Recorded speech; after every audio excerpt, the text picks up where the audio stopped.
this is really a rather memorable occasion. This is the first Congress where we can go straight down the line and say, this is how it is done. These are the important facts. These parts of Scientology cannot be done without. And these other parts we can sure forget about. At this Congress, we can bury all of my crimes.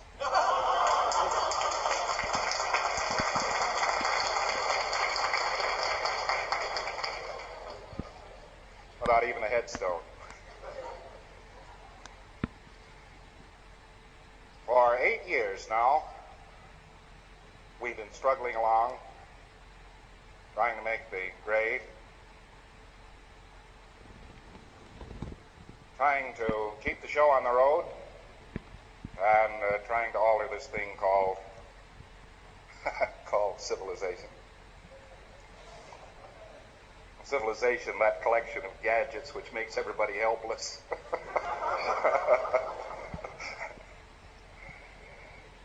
And we have made an enormous amount of progress. And that progress is due as much to you as to me. So thank you.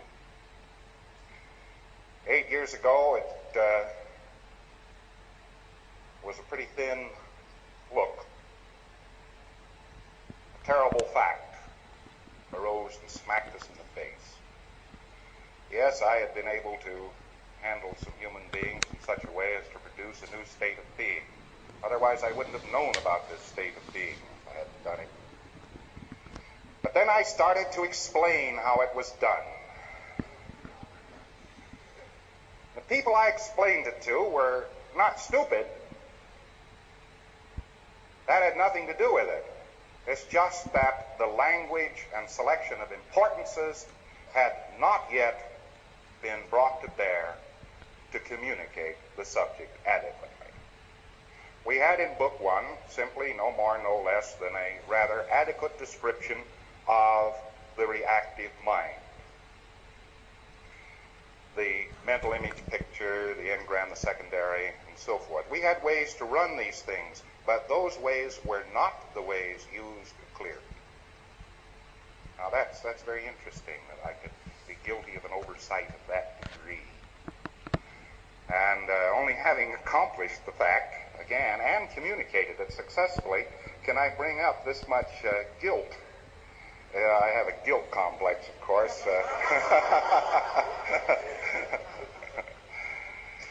And here we have a state of affairs where all of these materials can be communicated, where the elements are found to be rather simple, where the general state of affairs in telling somebody how to do it is rather easy.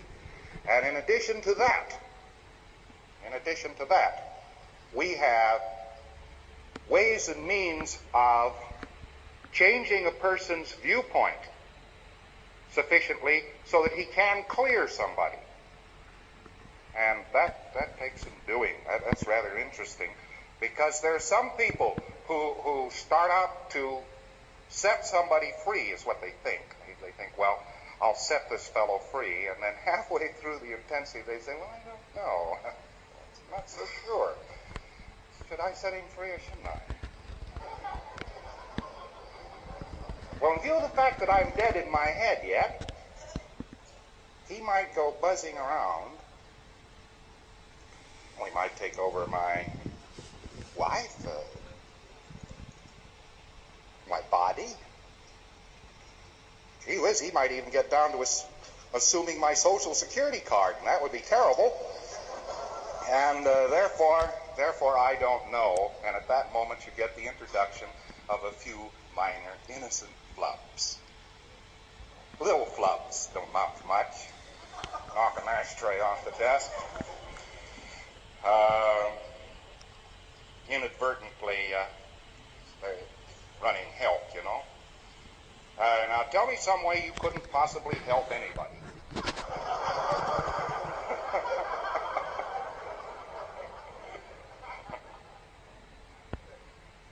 For guilty of it sometime or another. I have found myself auditing somebody who has a criminal record, the like of which the FBI never dreamed of. The FBI thinks there's such a thing as a criminal mind. That's always a big joke to me. There's a criminal mind and there's a non-criminal mind. I never could figure this out because they've never shown me any non-criminal minds.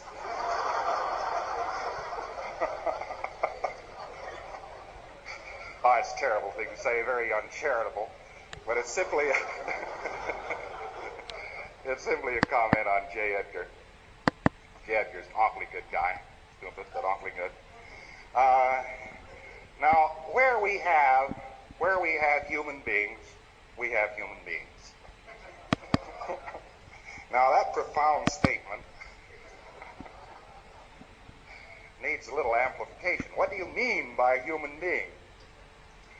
Well, where everybody is so equal, and where everybody has the idea that everybody is so crazy, we get a human being. But let's look this over. Let's look this over carefully. Let's see a society which is dedicated to the proposition that all men are equal.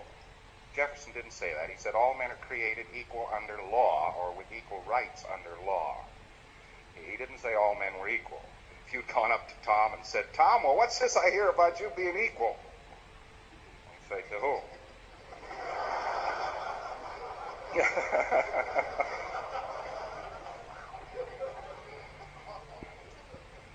But this proposition of super equality gets into the wheels when we get a super agreement going, an obsessive agreement. We all have to agree with some hidden mores that we know not what of. And if we don't know what this hidden standard is that we're in agreement with, then the only thing we can do is go into agreement with all of the things we think exist. And if we think some of these things exist, whether they do or not, we still agree with them, and we get the lowest order philosophic concept, which is everything is equal to everybody, and you get the science of physics and modern civilization. Now, where do we get the idea that anybody would be better off if he was changed? If we see everybody in a state of disability and super agreement with criminality and in a beautiful state of in turbulence, where we have a society that teaches people if you were a genius, you were crazy. How do you make a genius? Well, you drive somebody crazy, obviously. That's what it adds up to, doesn't it? We get this sort of a situation where everybody's idea of everybody else becomes himself. So let's look at that. See, here's Mr. A, famous Mr. A, very famous fellow, almost famous as Pat Pending. Mr. A is certain that everybody around him is very evil, and that they are going to get him one way or the other. Now, Mr. A has no choice if he is also saddled with super agreement, obsessive agreement, making equality a necessity, but to be this way himself. Now we ask this question, does this evil character actually exist? That's one of the first things we have to ask in clearing. Does this evil character exist? It seems like we have a synthetic personality in existence, which isn't really anybody, but is simply everybody's idea of how bad the other fellow is. This is pretty complicated, see? He's got the idea that this other fellow is so bad that he cannot help but criticize him violently, but because he is equal to this fellow over here, then of course he himself has to assume these characteristics of superlative evil. You see that? We get generals, admirals, politicians, all sorts of people who have an idea that the enemy is so bad, or that the fellow man is so bad, or something else is so bad, they can't possibly live with it, and have therefore got to cut it to pieces. It's a very tricky thing. This has a vast bearing on clearing. They've got to cut this evil being to pieces. Yes, but at the same time, they have an equality complex. By communicating with him, they therefore go into agreement with these evil characteristics, and the only thing they have left is an evil synthetic personality, which they themselves have to wear to be like everybody else and to be normal.